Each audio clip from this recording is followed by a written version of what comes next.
You will hear a telephone conversation between an employee at a pet insurance company and a customer. You have 30 seconds to look at questions 1 to 6.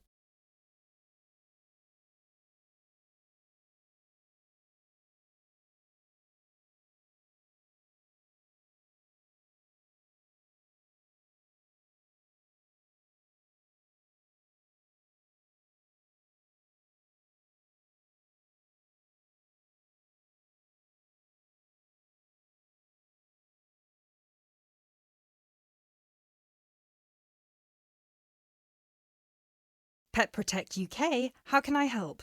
Oh, hello there. I'm calling to inquire about your pet insurance plans. Of course, just give me a second, please. Sure. So, have you checked our website already to see the options we offer? I've had a quick glance, and I think I'm interested in the basic plan. Great. I need to just ask a few questions first then. Is your pet a dog, a cat, or a rabbit? It's a dog. And is it a puppy or... No, he's 3 years old. Right. May I ask, has your dog been insured before? I just adopted him from the rescue center last week, and I think he'd been there a while, so I doubt it. Okay, so you've had him for a week then. That's correct. Great. I apologise for asking this, but your dog, what's his name by the way? Fenton. Fenton, is that spelt with an F? Yeah. Fenton. Great. Thank you for that. So, according to the rescue centre, has Fenton ever attacked, bitten, or been aggressive towards a person or another animal? No, not at all. Excellent. And is he a guide dog or... No, just a house pet. Great. And you said he's 3 years old. Do you know the exact date of birth? Oh, yes, it's on the adoption certificate. Just give me a sec. It's May 19th, 2013. And do you know, has Fenton been neutered? Yes, he's been castrated. Excellent. And final question, what type of dog is Fenton? Is he a pedigree, a crossbreed, or a mixed breed? A crossbreed, I think. Right, crossbreed... Wait, sorry. What's the difference between the three? A pedigree is a dog whose parents are of the same breed. A crossbreed is from 2 different breeds, while a mixed breed is 3 or more. Then he's a mixed breed. Sorry about that. Right, no worries. So, could I take your full name, please? My name is Peter Pischinger. That's Pischinger. Right, thank you for that. And what's your address? That's 27 Cherry Drive, NW8 3HD. 3HD. And finally, a telephone number, please. 020-3634-7957. Thank you.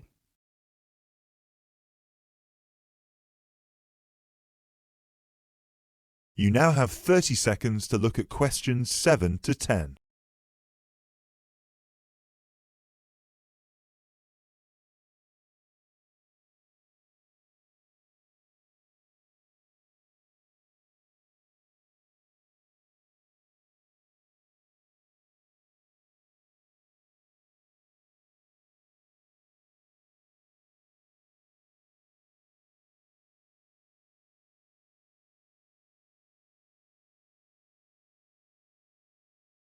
Now, you said you were interested in the basic plan. Is that correct? Yes, that's correct. May I ask, are you planning to switch insurance providers after the first year of your pet insurance, or is there a possibility you might renew with us? I haven't really thought about it. Why? The reason I'm asking is because if you plan to renew with us, it might be worth considering our premium or ultimate premium plan. With the basic plan, you will have to pay the same fee of £8 per month regardless of how long you stay with us. If you choose one of our other 2 plans, though, you will receive a discount for the first 6 months. You'll only have to pay £12 for premium and £15 for ultimate. And then, depending on your circumstances, you might be eligible for further discounts after your first year, depending on how many expenses you claim. If you claim less than £300, you'll have to pay the same as for the basic plan, but receive the cover provided by the premium plan. Huh. Is that something you might be interested in? I'll have to think about it. Is it possible to switch to one of the other plans later on? Yes, of course. You can always upgrade. Let's stick to the basic plan for now then, and then I might call you back to switch. No problem. So, what happens now? Well, first we would need you to come over with little Fenton so we can have a look at his documents and medical history. We'd also need you to get him to the vet for a quick checkup. All of this is standard procedure before we can proceed with the insurance plan. And then, when all that's done, you can either set up a direct debit in person or you can call us back and do it over the phone. Right. And the basic plan will cover... Well, the basic plan covers veterinary fees, obviously, plus a few more things such as boarding costs, loss by theft or straying, advertising and reward, death by accident or illness. You can find a comprehensive list on our website, or I could forward it to you via email if you prefer. Thanks. I'll check the website. No problem. So, shall we book you an appointment so you can come over?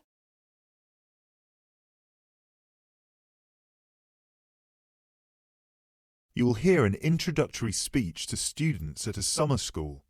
You have 30 seconds to look at questions 11 to 14.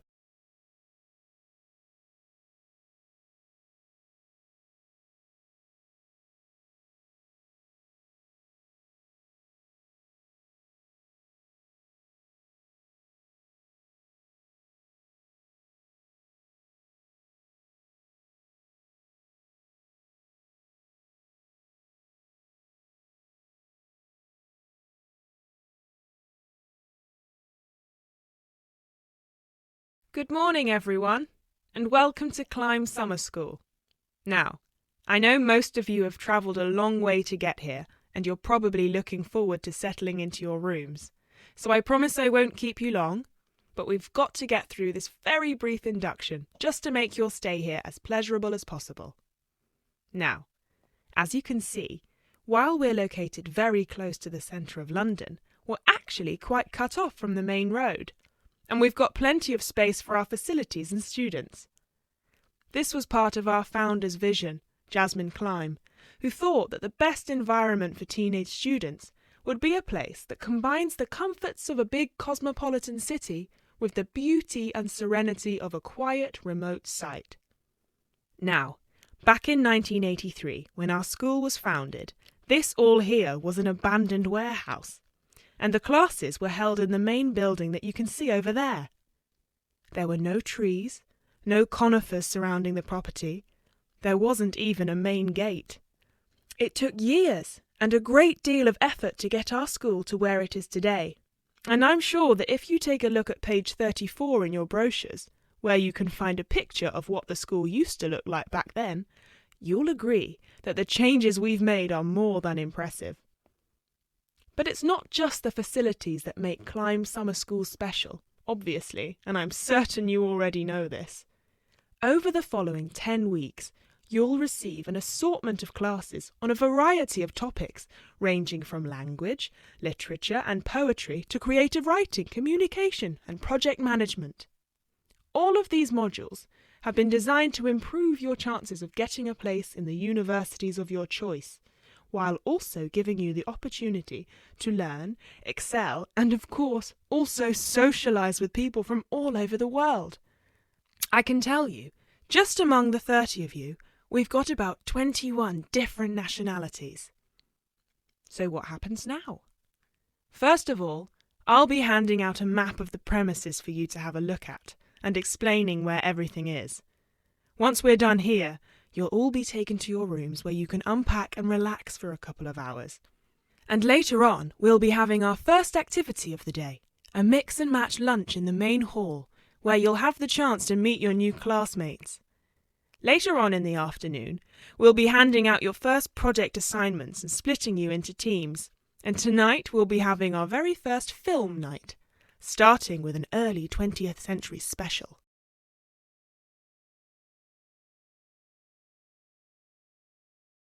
You now have 30 seconds to look at questions 15 to 20.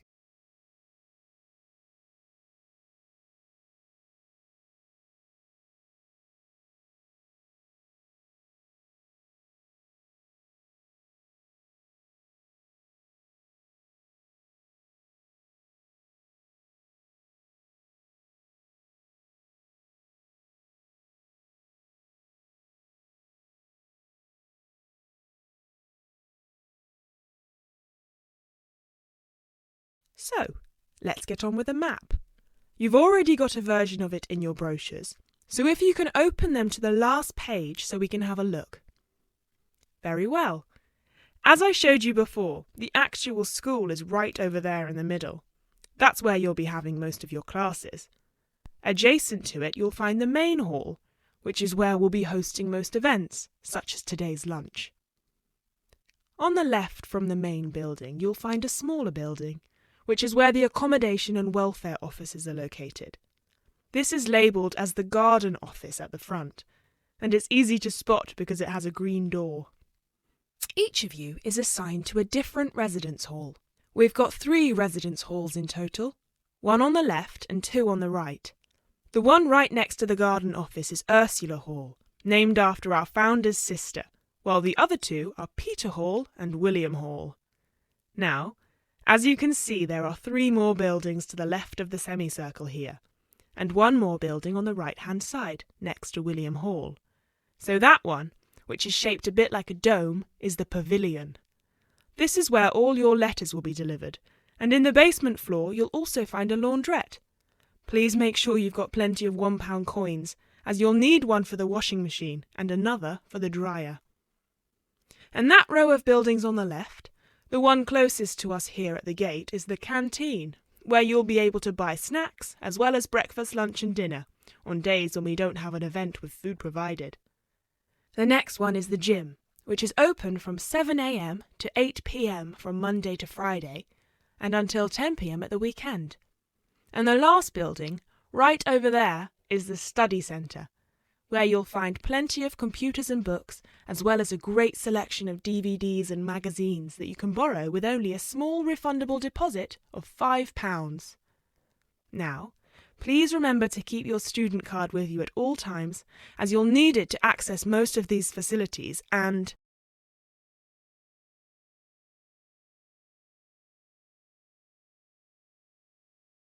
You will hear a conversation between a university lecturer and 2 students. You have 30 seconds to look at questions 21 to 30.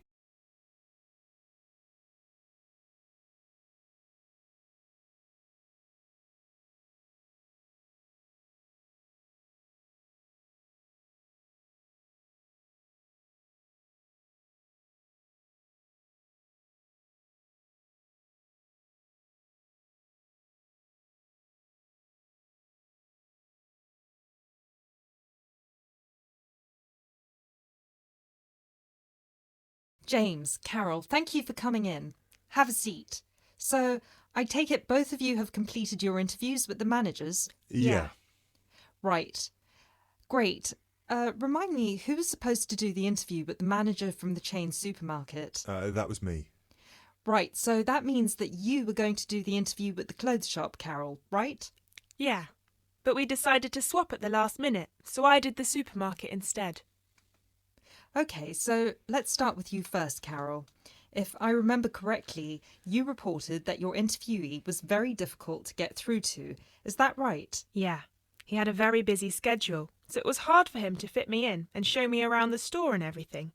We had to reschedule about 3 times before I finally managed to do the interview with him.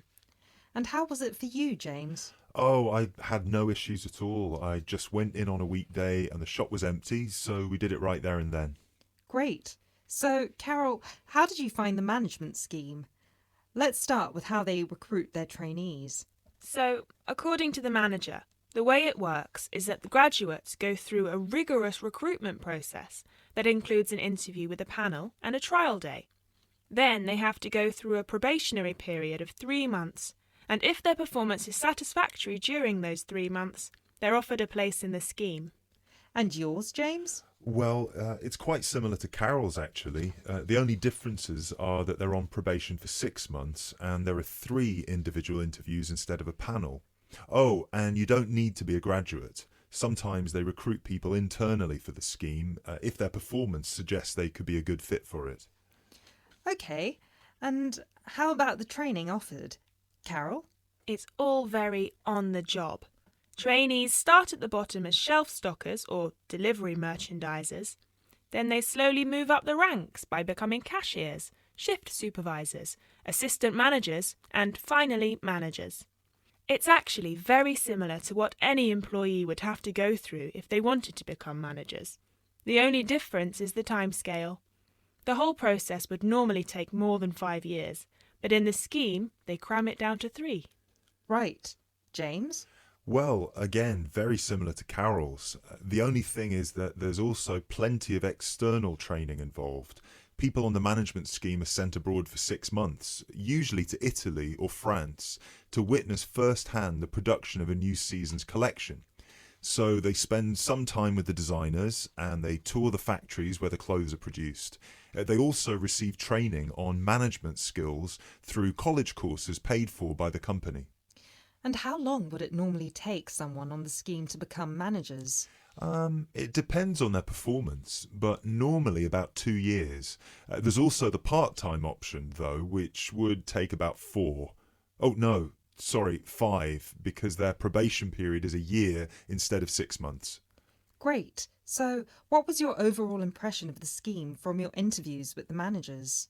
Well, the manager I spoke to was very friendly and incredibly knowledgeable. He had been through the scheme himself, and he attested to its efficiency and helpfulness. The only criticism I'd have is what James said. In their company, there's almost no external training involved, and I think it would be useful to send graduates to courses at further education colleges to improve their general knowledge and understanding of management skills. But overall, yes, very positive. Great. And you, James? The same as Carol. The manager I spoke to was incredibly friendly and eager to promote her scheme. She hadn't actually gone through it herself, but she was very involved in the process, both in training and in recruitment. She's actually one of the 3 people who do the interviews for the new trainees. And I really like the structure with the classes at college. I think that's very useful and it improves the trainees' chances of getting another job eventually, should they decide to leave the company in the future. The only thing I have to say against it is that 2 years is too short in my opinion. It should really be closer to 3 years, as I imagine the trainees would get exhausted fairly quickly with all this information fired at them in such a short span of time. Thank you both. So now you know you need to compare your 2 interviews and decide which scheme would be most beneficial to someone from a disadvantaged background, especially those who...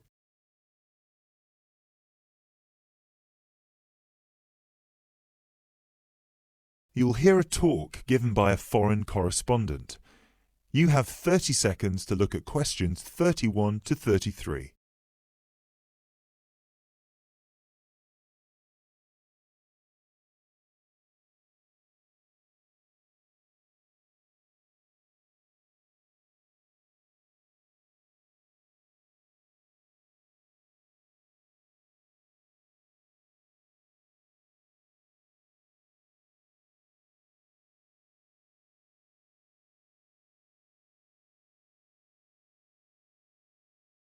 Good evening.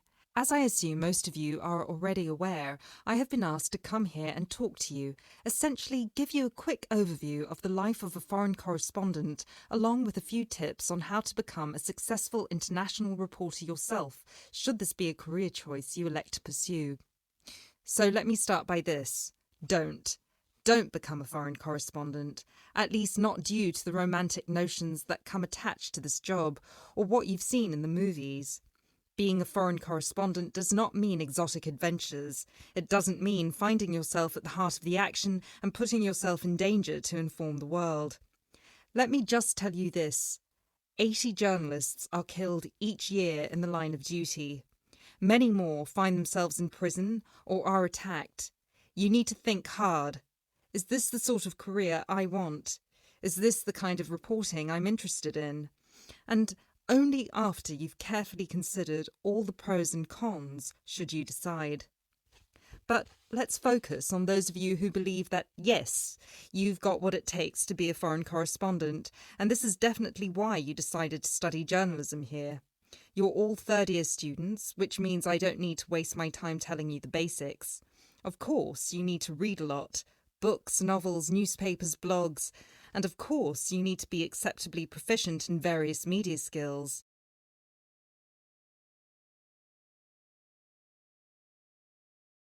You now have 30 seconds to look at questions 34 to 37.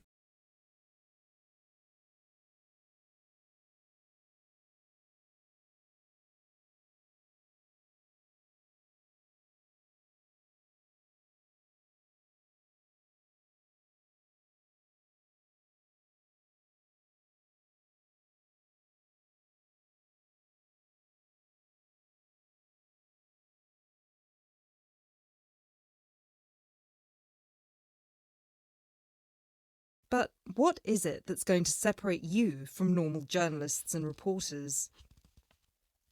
There are 4 things that'll make you different.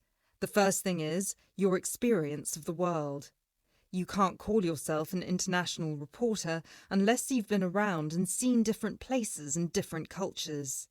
Seize every opportunity to visit other countries, meet people from around the world. It doesn't matter if it's business or leisure, just hop onto a plane and go everywhere.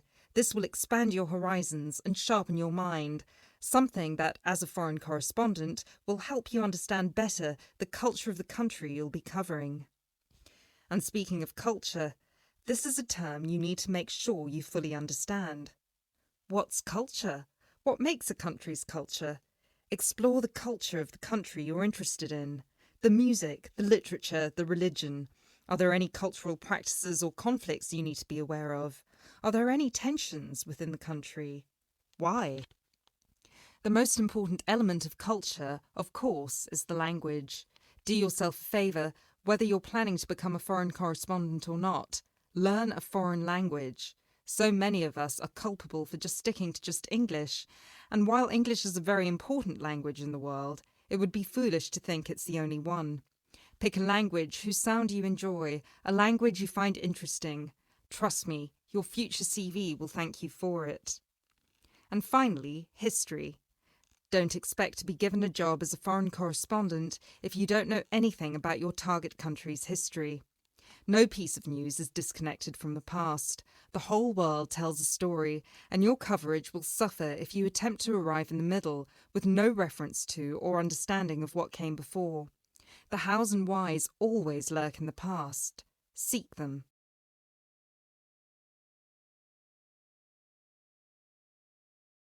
You now have 30 seconds to look at questions 38 to 40.